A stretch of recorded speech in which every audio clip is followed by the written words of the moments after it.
de, pues la peor inflación alimentaria que tenemos en este gobierno, en este sexenio, que no teníamos desde Cedillo y pues desde qué, 94, sí, ¿no? 94, que inició el sexenio. Luis, qué gusto. No, el gusto es para mí y gracias por la consideración que ustedes me dan para estar ahí en su programa, con muchísimo gusto.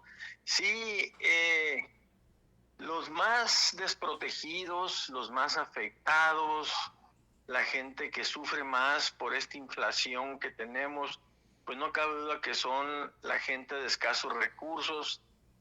La pobreza en México ha aumentado, la inflación deteriora completamente el poder de compra de la gente y en lo que va del año, nada más esta canasta básica alimentaria pues ha aumentado cerca del 25-28% y no cabe duda que la gente no le alcanza para pagar, digamos, la despensa mínima. Lo Ha tenido básico.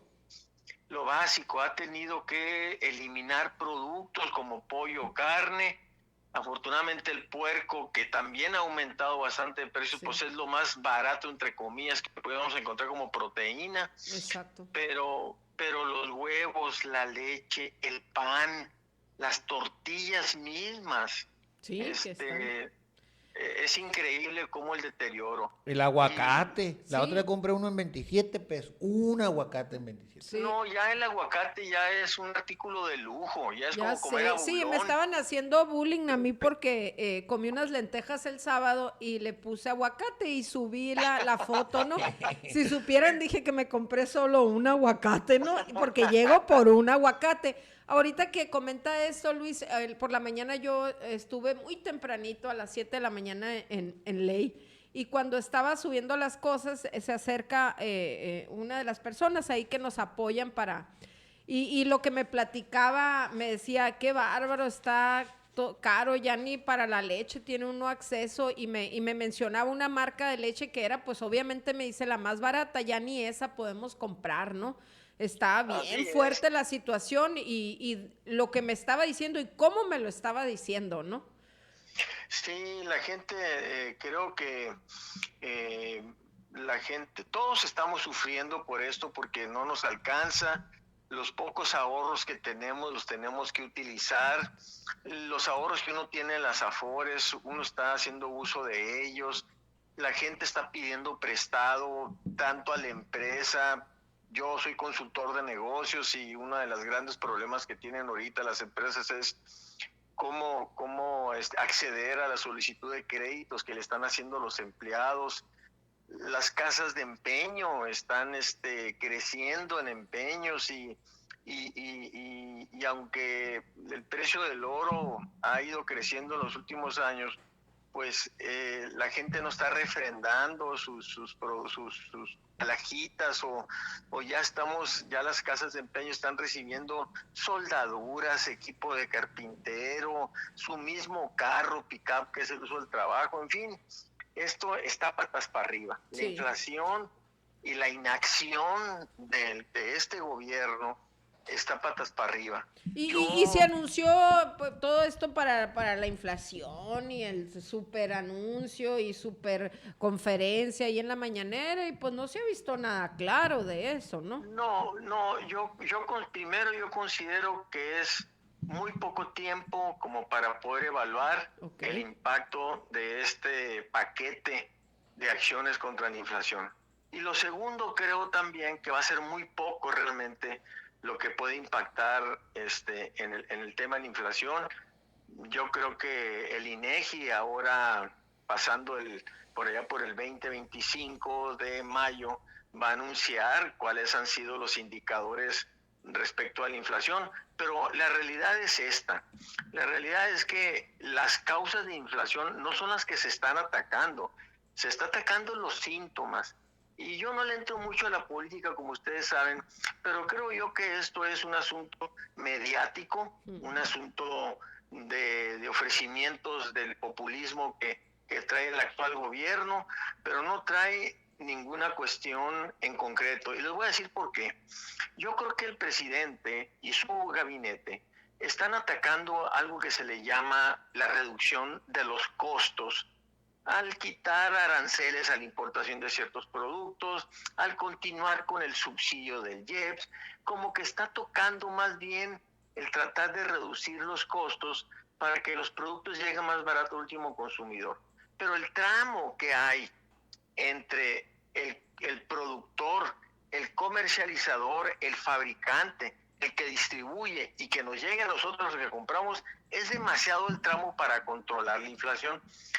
De tal suerte que lo que este gobierno debiera de hacer es ofrecer todas las facilidades, todos los programas de apoyo, financiamiento para la micro y la pequeña empresa, financiamiento al pequeño productor que está en la sierra, que tiene 10 cabezas de ganado, que tiene 5 vacas lecheras, que tiene 10 hectáreas de producción de sorgo y de algún otro. Eso es lo que deben de impulsar, el financiamiento para aumentar la producción, no para reducir los costos, que entre comillas, que no se va a lograr. Por eso yo creo que no se está atacando realmente el problema de la inflación. Se está dando una aspirina, ¿no? Y a lo mejor la mitad de una aspirina. ¿Y qué tuviera que pasar? ¿Perdón? ¿Qué tuviera que pasar para...? Mira, yo no creo que vaya a dar marcha atrás el presidente, porque el presidente, recuerden que el año pasado eliminó cerca de 80 fideicomisos, Sí, cómo no. que entre ellos fideicomisos que estaban orientados a el otorgamiento de apoyos financieros para los más pequeños, para los microempresarios. No existe eso, ya desapareció. Entonces, ¿qué tiene que pasar? Pues va a pasar lo que estamos esperando. La inflación no va a ceder, ¿verdad? El impacto de este famoso paquete contra la inflación no va a funcionar, y lo que va a suceder, creo yo, es que a través de los sindicatos, las mismas empresas y empleados de confianza van a solicitar aumentos de sueldos para poder contrarrestar la inflación, que yo estoy de acuerdo con ello. No se puede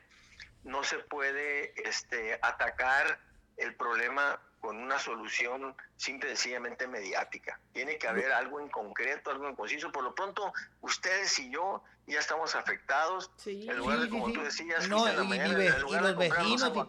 y los vecinos y todo el mundo se ve afectado por la economía. Luis, yo te tengo 2 preguntitas, Adelante. pero son muy distintas, entonces te voy a hacer una y una. La primera, hoy vi una nota del Financiero que hablaba sobre una calificadora, la de Fitch and Ratings, que reafirmaba una calificación soberana de México como BBB negativo con perspectiva estable. Hablaba de que había una macroeconomía prudente y por eso mantenía una calificación que ellos, pues, yo la nota la sentí como desde un punto de vista positivo. Me llamó la atención porque yo he sentido bastante fuerte el tema económico. Y no sé de qué abone esto, si es no es para las economías domésticas, ¿qué es bueno, es malo, qué es? Mira, una de las decisiones que ha tomado el actual gobierno en campaña y desde que inició el gobierno fue, entre comillas, el de no endeudarse. Realmente pudo haber tomado deuda como lo hizo Estados Unidos y yo el resto del mundo, por ejemplo, para financiar todo lo relacionado con la pandemia. Aquí dejó que se llevara a cabo la pandemia, murieron muchos, los hospitales no tenían medicina, no pudieron atacar el problema. Creo que se pudo haber reducido el problema de la pandemia si el gobierno federal se hubiera financiado con deuda y hubiera aplicado esa deuda aquí. Bueno, te comento esto porque lo que evalúan estas calificadoras de riesgo es la capacidad que tienen los gobiernos, los estados, los municipios, incluyendo las empresas privadas, la capacidad que tienen para cumplir con sus compromisos de pago, llámese deuda. Entonces, al no haberse endeudado México y tener una deuda relativamente llevadera, no criticable, entonces las calificadoras de riesgo como Fitch dicen, le estamos dando una calificación entre comillas buena. Okay. ¿Por qué? Porque no se endeudaron. ¿Me explico? Sí, sin embargo, estamos entre los peores países para vivir durante la pandemia porque pues nos costó. Exacto. Muchos Entonces, médicos fallecieron. Todo este tipo de decisiones tiene un costo y tiene un beneficio. pero ya el beneficio pues ya no lo tuvimos, ya se murieron quién sabe qué tantas gentes, ya hubo una desatención en medicinas, en servicios médicos y todo lo que ha conllevado el tema inclusive pues del cáncer de los niños, de las medicinas en los diferentes hospitales del gobierno, llámese Istezón o llámese Hospital General, etcétera, etcétera. Entonces, al no haberse financiado, pues la calidad de vida de la población en México se deterioró. Por eso, hasta cierto punto, Fitch le da un aplauso a México por no haberse endeudado, pero yo creo que sí debió haber atacado el problema mediante deuda bien administrada, de muy bajo costo, como las da el Fondo Monetario Internacional, el Banco Mundial. Pudo haber otorgado un crédito a 30, 40 años de crédito para pagarse en 30 años, por ejemplo, a una tasa cero, por ejemplo. Sí había recursos, no los quiso tomar.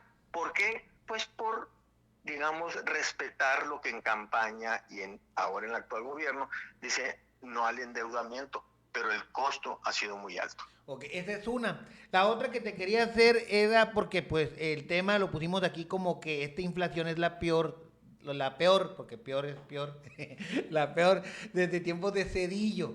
Pues yo en tiempos de Cedillo me preocupaba por qué me iba a poner para la quinceañera el fin de semana. ¿Se siente más feo esta crisis que la del 94, Luis? No, se siente más ahora que en aquel entonces, porque la del 94 tuvo una solución inmediata. En aquel entonces Cedillo, acuérdense que fue el error de diciembre. Sí, cómo no. En ese error de diciembre, lo que sucedió es que el dólar, que ya había el peso que ya le habían quitado 3 ceros, estaba a 3 pesos por dólar. Y en menos de una semana se fue a 9 pesos por dólar. Pero Cedillo, ¿qué fue lo que hizo? Se quedó sin dinero y le pidió prestado a Clinton 50,000 millones de dólares, cosa que Clinton se los prestó y con eso solucionó inmediatamente el problema, que la inflación se dio en el primer año de Cedillo, pero como calculan los 3 años, pues la inflación fue el 65%, si mal no recuerdo, en 1995, y el promedio, pues, en esos primeros años sí dio como el 18 o el 20 y tantos %. Pero yo te digo, en mi opinión, el mejor presidente que México ha tenido hasta ahorita ha sido Cedillo para mí. Okay. Y ahí están los datos estadísticos, los datos macroeconómicos de que solucionó en menos de 3 años el problema que se le vino en 1995, que creó un serio problema. Okay. Y sí, muchos dicen, ay, siempre hemos tenido problemas y ¿por qué nos estamos quejando ahora? Pero creo que ahora se están sintiendo muchísimo más, ¿no? Sí. Yo con Cedillo pues ya trabajaba, ya, si bien es cierto, todavía vivía en casa de mis papás, qué suave, pero sí, ya trabajaba, ya todo, ya veo hoy, es una diferencia. No, por eso lo pregunté yo, porque yo no tenía conocimiento. Sí, las acciones que se tomaron en aquel entonces, fíjense nomás, al haber aumentado el tipo de cambio, aumentó la tasa de interés, y la gente dejó de pagar en 1995. Bueno, sí. En 1996, ¿verdad?, se declara una tregua judicial en el cual durante un año, fíjense nomás, ningún abogado, ningún juzgado pudo haber atendido un problema de cartera vencida. Esas son soluciones de inmediato. Sí. ¿Sí me explico? O sea, contuvieron realmente el problema inflacionario, contuvieron el problema de carteras vencidas, y la gente en menos de 2, 3 años empezó a respirar. Pero ahorita llevamos desde el 2019, 20, que empezó la pandemia, hasta ahorita con problemas de inflación, de escasez de productos, de Chihuahua, de que no nos alcanza el dinero para la adquisición de la canasta, ya no voy a decir básica, sino de la quincena o de la semana que en las casas tenemos. Y esto ha deteriorado el mundo económico, no se compran, no se venden los carros, hay problemas con la construcción de vivienda, el presupuesto para construir una pequeña casa ya pasó de 1,5 millones a 2,5 millones de pesos, una casa con 120 metros cuadrados, en fin, está la economía coloquialmente patas para arriba. Y las soluciones que han venido dando no son las soluciones que van a resolver el problema, son soluciones mediáticas que solamente significan atacar el síntoma, más no la enfermedad. Sí, es una enfermedad que ni siquiera se reconoce, pues no se puede curar. Oye, Luis, una pregunta, Exacto, me quedé con la duda. ¿Y cómo le pagó Clinton? Digo, Cedillo a Clinton. Sí terminó de pagar en el sexenio los $50 mil millones. Ok. Sí se los terminó de pagar, ¿eh? Muy bien. Lo que pasa es que, miren, lo que sucede es que cualquier economía lo que requiere es que haya incentivos a la inversión. Si no hay inversión productiva, No hay. no hay crecimiento, no hay empleo y no hay dinero en la bolsa. Entonces, aquí tal parece que están en contra de todo lo que significa la iniciativa privada para poder invertir y mejorar la calidad de vida de México. No, es increíble lo que estamos viendo. Muy bien, Luis. Pues como siempre, muy interesante platicar con usted. Sí, y gracias Encantado. por hacernos fácil estos temas para poder comprenderlos nosotros y obviamente los comaleros que los comprendan. Muchas gracias por su atención y que tengan muy buena tarde y estoy a sus órdenes, Daniel. Recuérdele el Twitter a la gente. Gracias. Gracias. Bye. Hasta luego. Bueno, él